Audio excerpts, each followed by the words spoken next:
Hello viewers, কি অবস্থা সবার? Welcome back to another blog. আর আজকে আপনাদের সাথে আপনাদের ডিসিশন নিতে যত সুবিধা হয়, আপনারা কোন ডিসিশনের উপর ভিত্তি করে স্পেনে আসবেন কি আসবেন না, বা অন্য দেশে যদি আপনাদের আর্থিক অবস্থা ভালো থাকে বা আপনাদের যদি ইনকামের অবস্থাটা ভালো থাকে, সেই ক্ষেত্রে কি আপনাদের স্পেনে আসা ঠিক হবে কি হবে না, সেই বিষয়ে আজকে কথা বলবো। তো দেখুন, অনেকেই আমাকে কমেন্টসে করেছিল এবং অনেকে পার্সোনালি ফেসবুকে নকও করেছিল যে ভাই আমি অমুক দেশে আছি, বা আমি মিডল ইস্টে আছি, বা আমি বাংলাদেশে আছি, আমার 1 থেকে 1.5 লাখ কিংবা 2 থেকে 3 লাখ টাকার পর্যন্ত সেখানে আমি ইনকাম করতে পারছি। তো সেই ক্ষেত্রে কি আমার স্পেন আসাকে ঠিক হবে কিনা, কারণ ওই সব দেশে আমি যত টাকা ইনকাম করি সেক্ষেত্রে আমার এখানে কোনো প্রকার সেটেলমেন্টের যেহেতু ব্যবস্থা নেই, তো সেই ক্ষেত্রে কি আমি কিছু টাকা জমানোর পরে আমি চাচ্ছি এখন স্পেনে আসতে। তো বিষয়টা কি ঠিক হবে কিনা, আপনার কাছ থেকে একটু পরামর্শ চাচ্ছি। তো আসলে দেখুন, পরামর্শ দেওয়ার মতো এখানে কিছু নাই, আমি শুধু আপনাদের সাথে স্পেনের বাস্তবতা এবং ওই দেশে আপনাদের যে ইনকামের যে সিস্টেমটা আছে সেটা আমি তুলে ধরবো। তো ফার্স্ট আমি যে পয়েন্টটা নিয়ে কথা বলবো, স্পেনের আসলে স্যালারি কেমন। তো স্পেনের স্যালারি বলতে আপনি তো জানেন, প্রথম অবস্থায় আপনার কার্ড না থাকার পর আপনার এখানে 2 বছর খুবই স্ট্রাগল করতে হবে, সেক্ষেত্রে আপনার শুধু সার্ভাইভাল পিরিয়ডটা পার করতে হবে, সেটার কোনো স্যালারি আমি বলছি না। তো স্পেনে আপনি আপনার যখন কার্ড হয়ে যাবে, যখন আপনার একটা ভালো পজিশনে থাকবেন, তখন মিনিমাম স্যালারি আপনি যদি একটু ভালো কাজ করতে পারেন সেক্ষেত্রে 1500 থেকে 2000, 2200, 2300, 2500 টাকা পর্যন্ত আপনি ইনকাম করতে পারবেন, বা অন্যান্য ক্ষেত্রে আরও বেশি, অন অ্যান অ্যাভারেজ 1500 থেকে 2500 একজন সাধারণ মানুষের এরকম একটা ইনকাম হয়ে থাকে। বা যদি আপনি হাই স্কিলড আরও কোনো কাজ করে থাকেন, বা আপনার যদি নিজস্ব বিজনেস করতে পারেন সেক্ষেত্রে সেটার তো কোনো লিমিটের বাইরে, সেটা আমি কথা বলছি না।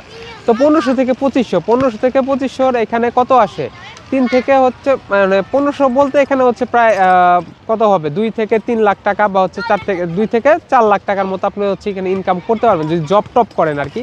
আর বিজনেসের ক্ষেত্রে আমি সেই ক্ষেত্রে আরও বেশি হবে সেটা আমি বলছি না। তো যাই হোক, আপনি যেহেতু অন্য দেশে আছেন, আপনি মিডল ইস্টে আছেন, বা আপনি ভালো অন্য কোনো উন্নত কান্ট্রিতে আছেন যেখানে আপনার সেটেলমেন্ট নাই, কিন্তু আপনার স্যালারি মোটামুটি অনেক বেশ ভালো, আপনি দেশে এখানে 3 থেকে 4 লাখ টাকা বা 2 থেকে 3 লাখ টাকার পর্যন্ত ইনকাম করেন, সেই স্যালারিটা বাদ দিয়ে আপনি স্পেনে আসবেন কিনা। তো এখানে কথা আপনি এখানে আসলে পরেও যে ওই পরিমাণ ইনকাম করতে পারবেন এর কোনো গ্যারান্টি নাই। যদি আপনার হাই স্কিল ওয়ার্কার হয়ে থাকেন তাহলে সেক্ষেত্রে আপনি একটা ভালো একটা আর্নিং করতে পারবেন, এবং সেই সাথে সেটেলমেন্ট। তো আপনি চিন্তা করুন যে আপনি পেমেন্টের দিকে তাকিয়ে আপনি স্পেনে আসবেন, নাকি আপনি সেখানেই সেই পেমেন্টই আপনি খুশি আছেন। এটাও শুধুমাত্র আপনাদেরকে পেমেন্ট রিলেটেড যে কথাটা আছে, আপনি কতটা স্যালারি আর্ন করতে পারবেন এখানে সেটার কথা বললাম। আর এখানে যদি ব্যবসার কথা বলি, ব্যবসা করে এখানে অনেকেই অনেক কিছু করে ফেলছে, এবং অনেকের পজিশন বর্তমানে খুবই ভালো আছে। বর্তমানে স্পেনে বাঙালি কমিউনিটির ভিতরে অনেক বড় বড় ব্যবসায়ী আছে যাদের কিনা মাসে প্রায় 10-15 লক্ষ বা আরও বেশি ইনকাম করতেছে, এরকম বিজনেসম্যানও এখানে আছে। তো আপনার সেই ধরনের যদি রিস্ক নেওয়ার মন মানসিকতা থাকে, বা এখানে আসার যদি বিজনেস করার মন মানসিকতা থাকে, তো অবশ্যই আপনি ওয়েলকাম, এখানে আসেন, আপনি বিজনেস করেন, আপনার লাইফটাকে সেটেল করেন, সেটার সাথে ইউরোপীয় দেশের একটা সেটেলমেন্ট আপনি গ্রহণ করুন। তো এইগুলো আপনার মানে স্যালারি বা পেমেন্ট রিলেটেড কথাবার্তা, যে এই বিষয়ের উপর ভিত্তি করে আপনি আসবেন কি আসবেন না।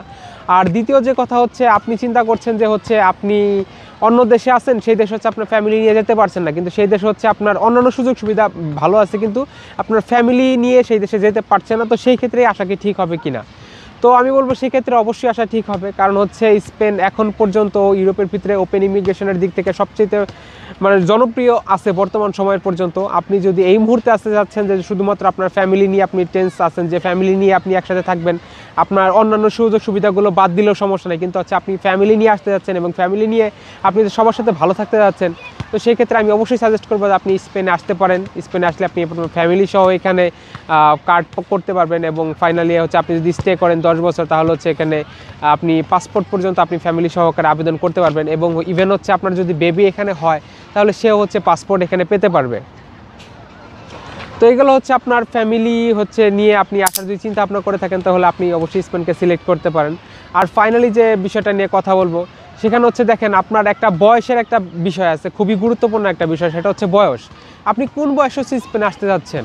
আপনি কি 40+ এজের ওপরে আপনি স্পেনে আসতে যাচ্ছেন, বা আপনার বয়সটা কি 45+, নাকি আপনার বয়সটা 25+? এটা অবশ্যই আপনাকে চিন্তা করতে হবে। আপনি যখন ইউরোপিয়ান একটা দেশে আসবেন, যেমন স্পেনের কথাই বলি, সেখানে আপনার 10 বছর লিগালি বসবাস করতে হবে। 10 বছর লিগালি মানে প্রথমে 2 বছর, তারপর 10 বছর, টোটালে 12 বছর আপনাকে এখন স্টে করতে হবে। তারপর আপনি এখানে পাসপোর্টের জন্য আবেদন করতে পারবেন নির্দিষ্ট কিছু ক্রাইটেরিয়া ফুলফিল করার মাধ্যমে। তো সেখানে আপনি চিন্তা করুন, আপনার বয়সটা যদি 40+ বা 45+ হয়ে থাকে, তো আপনার এখানে হচ্ছে পাসপোর্ট পেতে পেতে হচ্ছে আরও 12 থেকে 13 বছর লাগবে। সেখানে যদি আপনার 12 থেকে 13 বছরের যদি আপনি এই সময়টা যদি আপনি স্টে করার মন মানসিকতা থেকে থাকে, তো অবশ্যই আপনি আসবেন। এবং হচ্ছে আপনার যদি মনে হয় যে না আমি এই বয়সের পরে গিয়ে সেখানে গিয়ে কী করব, আপনার একটা ভালো আর্নিংই থাকবে, আপনি ফ্যামিলি নিয়ে থাকতে পারবেন, কিন্তু আপনার জীবনের সমস্ত কিছুটা হচ্ছে ঘুরতে ঘুরতে বা হচ্ছে সব কিছু করতে করতেই শেষ হয়ে যাবে। আপনি এখানে যে স্টে করবেন, ইউরোপের যে হচ্ছে একটা মানে থাকার যে একটা মজা বা হচ্ছে ইউরোপে থাকার যে হচ্ছে একটা আপনি কি বলবো অন্য দেশে থাকার চেয়ে যে ইউরোপে থাকার যে একটা বিশেষত্ব আছে সেটা আপনি ফিলই করতে পারবেন না, কারণ আপনার জীবনটা এতটাই মানে খুব দ্রুততার সহিত এখানে চলে যাবে। সেখানে দেখতে দেখতে আপনার বয়সটা এখানে শেষ হয়ে যাবে। তো সেই দিক থেকে আপনার অবশ্যই আপনি চিন্তা করে আসবেন যে বয়সের একটা বিষয় আছে, আমি সেখানে 10 থেকে 12 বছর বা 13 বছর স্টে করলে আমি শুধুমাত্র পাসপোর্টের জন্য আবেদন করব। তো সেই জিনিসটাকে হচ্ছে আমি সেই পর্যন্ত কি আমি নিতে পারবো কিনা নিজেকে, সেই পর্যন্ত কিনা হচ্ছে আমার বয়সটা হচ্ছে আমি মন মানসিকতা আছে কিনা সেটা অবশ্যই যাচাই করে আপনি আসবেন। শুধুমাত্র সেটেলমেন্টের আশায় বা হচ্ছে আমি কার্ড পেয়ে গেলে সব কিছু পেয়ে গেলাম, বাকি অন্য কিছু আর দরকার নাই, সেই চিন্তাটা আপনি মাথা থেকে বাদ দেন। সেই বয়সের দিকে তাকিয়ে অবশ্যই আপনি আসবেন।